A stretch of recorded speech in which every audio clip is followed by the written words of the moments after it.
Γεια σας, μεσίτες. Σκέφτεστε να πουλήσετε ακίνητα σε ξένους στην Ελλάδα. Είναι μια αγορά με πολλές δυνατότητες, αλλά πρέπει να ξέρετε τους νόμους. Ας τα δούμε ένα-ένα. Πρώτα απ' όλα, η νομική ικανότητα του αγοραστή. Πολίτες της ΕΕ. Κανένα πρόβλημα.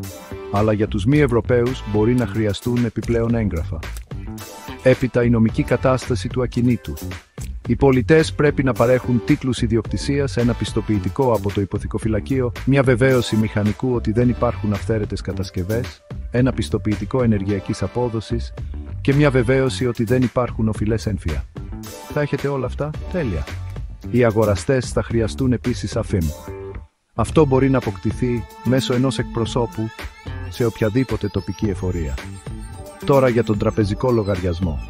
Οι ξένοι αγοραστές μπορούν να ανοίξουν έναν ελληνικό τραπεζικό λογαριασμό, αλλά η πληρωμή από το εξωτερικό μέσω τραπεζικού εμβάσματος λειτουργεί επίσης. Ας μιλήσουμε για φόρους. Ο αγοραστής πληρώνει φόρο μεταβίβασης 3%. Αν ο πολιτής έχει κέρδος, θα πληρώσει φόρο υπεραξίας 15%. Καινούριο ακίνητο. Αντί για φόρο μεταβίβασης είναι ΦΠΑ 24%. Έπειτα έρχεται η υπογραφή του συμβολέου. Αυτό γίνεται μπροστά σε έναν συμβολεογράφο που συντάσσει το τελικό συμβόλαιο μεταβίβασης. Δεν είναι απαραίτητος ένας δικηγόρος, αλλά είναι καλή ιδέα να έχετε έναν. Μετά την υπογραφή, ο αγοραστής καταχωρεί το ακίνητο στο υποθηκοφυλακείο ή κτηματολογικό γραφείο, ανάλογα με την περιοχή. Για τους μη Ευρωπαίους αγοραστές υπάρχουν περιορισμοί σε παραμεθόριες περιοχές όπως ο Εύρος και τα Δωδεκάνησα. Απαιτείται έγκριση από το Υπουργείο Εθνικής Άμυνας. Και μην ξεχνάτε την Golden Visa.